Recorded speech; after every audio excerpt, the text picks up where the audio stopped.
In today's video, I'm going to discuss the growing war between Israel and Iran and ask that crucial question.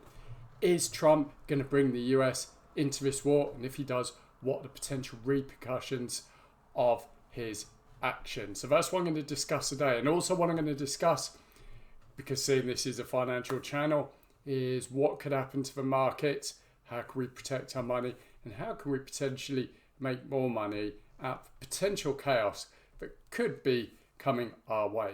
So if you got value from this video, why not like, why not subscribe to the channel to get more content like this. Before I get on with the video, I'm not a geopolitical expert or anything like that, but I have been following this war very, very close because it could have massive repercussions for all of us. So I've been listening to all sorts of expert sources. I'll be honest, I don't listen to mainstream media because you don't get the full truth. I've been listening to independent experts on both sides. So I think I've got a pretty balanced view of kind of what's happening. So let's get into it. So bringing you up to speed, last Friday, Israel and Netanyahu performed a strike on Iran to try and take out their nuclear facilities for making a nuclear bomb. Netanyahu's argument was Iran has a nuclear bomb or is building one. From all of the sources I'm hearing, Iran doesn't have a nuclear bomb. It wasn't building a nuclear bomb. And the general consensus out there is that Israel performed an illegal act, goes against the UN Charter. So really it was a terrorist attack on Iran, and it has deliberately started a war, it seems, to fulfill their own objectives. One of them is the Greater Israel Project. Netanyahu and the Zionist regime want to reshape the Middle East for its own gain, and at the same time Netanyahu has always had a wet dream of bringing the US into a war with Iran. This has been long.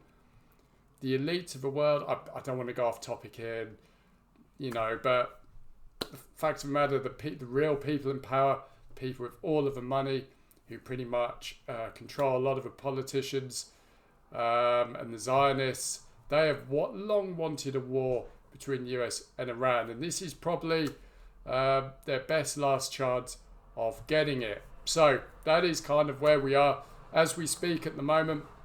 Iran has been heavily bombing Israel overnight, and naturally I think Netanyahu and Israel will retaliate. Now, what a lot of people do not know is that Israel's Iron Dome is failing. It's not really doing its job. It's not really taking out a lot of the missiles coming from Iran. And another thing is Iran is a lot more formidable than people think.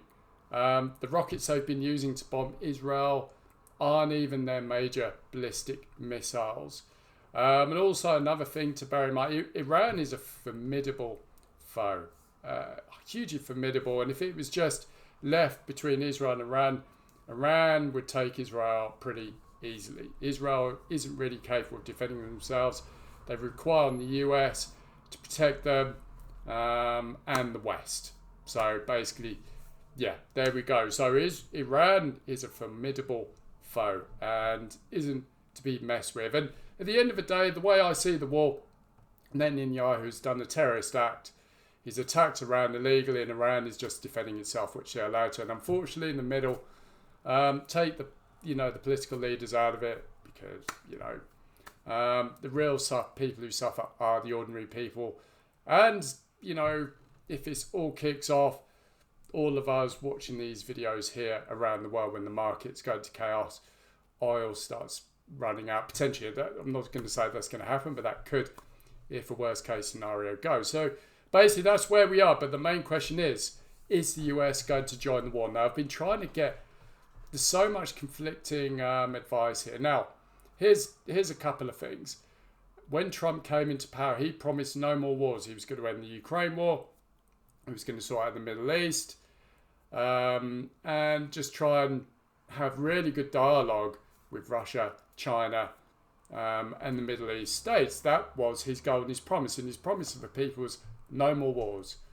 Because we've been pretty much in endless wars for the past 20, 30 years. And Trump wants to end that. So If he enters this war with Israel to attack Iran, he's going against the one promise he made to the American people. And obviously, if he starts putting American soldiers on the ground, thousands of American soldiers are ultimately going to die. And I think that will really, really anger the American people. They're not going to tolerate it because Trump said he wasn't going to do that. And there's every chance that people take to the streets, protest, and Trump doesn't last his presidency now. So a lot of people, so those are a risk for Trump. Now, a lot of people have said that he's basically ready to attack Iran. All of the planning has been done, but he has not given the final order yet to attack Iran. And what seems to be the plan is that American air forces will go in with their B-52s and drop bunker bombs on the nuclear sites in the hope that to bust the bunkers. That seems to be the plan. Now Trump hasn't. Now that piece of news came out from the Washington Journal, so I'm not sure if that's fact. So you've got to be very careful that you listen to. But it seems to be from one corner of the independent media that Trump is basically ready to betray the American public and go all in with Israel against Iran in the war. That seems to be most of the commentators I'm hearing is Trump is a traitor. He's basically owned and paid for by the Zionist regime, which is Netanyahu's regime, and he is ready to go and attack Iran and go side by side with Israel to bring the Iranian regime down and basically reshape the Middle East for what they want it. On the other side, there's a small quadrant of people saying Trump is trying to stop the wars behind the scenes and he is not going to attack Iran. So there's a lot of conflicting information here. So what's going to happen? At the moment, I think we just have to sit and wait. It does seem to me that that all the plans are in place to attack Iran, but no orders are being given yet to basically bomb Iranian nuclear sites. That seems to be the initial plan. So it really, I think if it's going to happen, it's going to probably happen sooner rather than later in the next week. So basically the world is on tenterhooks here. Now, here's another thing we need to consider, and I've listened to a lot of war experts on this recently. The US goes into war with Iran. There's every chance that the US and Israel will actually lose. We need to take into consideration Israel can't really defend itself. It doesn't have a huge stockpile of missiles. Requires the US to basically defend Israel. Now, the United States, they've been basically fighting a proxy war against Ukraine since 2022. They've poured hundreds of billions of dollars into it, given a lot of their stockpile of missiles away. So the US and the US government is actually trillions in debt, hugely in debt. So can the US, and their military is suffered as a result. So can the US really afford to go to war with Iran and come out a winner? A lot of the war experts, political experts who understand this far better than me have been saying is no. The US could potentially lose this war with Israel. Even if they send their very best warships out there to the Persian Gulf, they're really, really vulnerable to attack from Iran, and they could be destroyed really easily. So whichever way you look at it, Trump and the US joining this war is absolutely suicide, not for himself and his presidency, but it's going to be suicide for Israel as well, and basically the rest of the world, because this could really spin out of hand. So what could happen if the US joins the war and starts bombing Iran's nuclear sites? Well, the first thing a lot of people think will happen is that basically the Strait of Hormuz will be closed by Iran, and a lot of the, if the US continues to attack, a lot of the oil making facilities in the Gulf will be shut down. I don't need to tell you that will cause absolute chaos globally, because a large basically a huge portion of a globalized oil supply will be stopped and shut down. That means in the US, Europe, and pretty much all around the world, oil prices are going to absolutely skyrocket. Petrol prices are going to essentially double, treble, quadruple or more. Could be talking about $20 a gallon in the US. Food supplies are going to start running out because obviously if there's no fuel to power the trucks, food's going to start running out. Air travel's going to pretty much grind to a halt. It will cause global chaos, and how long that would last, I don't know. Repercussions of that could absolutely decimate the US global economy. Markets could absolutely tank. How far, I really don't know. But it could be an absolute catastrophe, not just financially, but for the populations as well. Because obviously, if this goes on for weeks, if people can't drive places, if food runs out, people are going to start getting desperate. We could be looking at civil wars because, people take to the streets and protest against their governments, and in fact, there's no food. Societies could start breaking. This could really spin out of control really, really quickly, and that is notwithstanding the fact that obviously if the US joins Israel to attack Iran, at some point, I don't think this would be the case, but if Iran starts getting hammered, Iran is now part of BRICS, Russia and China could come to Iran's aid. So that would bring the US into direct conflict with China and Russia, which is unfortunately a globalist and Zionist wet dream. And basically, I think Russia has said it will not be the first to use nuclear weapons, but if the US does start bombing Iranian nuclear sites and their standard bunker bombs don't work, the last resort is to drop tactical nuclear weapons on them.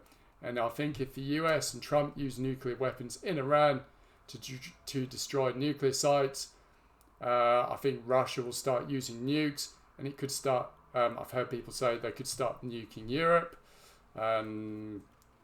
Destination number one would be Britain. This could really spin out of control badly if Trump gets involved in this war. Now, these are all worst case scenarios.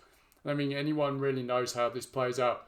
I really hope Trump has the courage to stay out of this war, because if he joins it, it could send the world into chaos and global economies into chaos. And down the line, it could potentially take us into World War III, but that's obviously worst case scenario. So that is where we are. So how can we basically protect our money amidst all of this chaos? Well, the thing is, no matter what happens, don't panic. Whatever you're doing, whatever you believe in, whatever stocks you're investing in, whether it's the S&P 500 funds or the NASDAQ or your favorite shares, just keep doing it. Don't panic sell. Don't panic buy. Just keep doing it, because history tells us through every crisis, yes, there's been huge crashes around World War I, World War II, credit crunch, COVID, the 88 crash. Markets have tanked, but they have recovered really, really quickly. And what a lot of people do not know is war.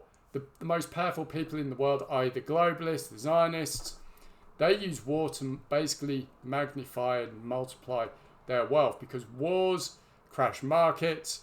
Not only are they funding the wars from both sides, the financiers, but basically markets can crash, which means companies are selling at rock bottom prices, so they buy, and then obviously they know down the line that the markets are going to recover, so that they make an absolute fortune. So war, whilst we do not want war, if wars happen, yes, markets crash, but they usually recover, and they recover a lot stronger and a lot quicker than people think. So if the stocks crash, it could be one of the biggest wealth opportunities for people to hugely magnify their wealth. So my advice to you is, do not panic. Keep doing what you're doing. Keep DCAing into your favourite shares. And do not panic sell, do not panic buy, because unless the world ends, the markets will recover, usually stronger than they did before. Now, there's another opportunity at play of in 2025. It's going to see chaos in the market. It's going to be very volatile. There are strategies you can use to play the market. Shares Shares can basically go up. Shares are going to be like a roller coaster this year.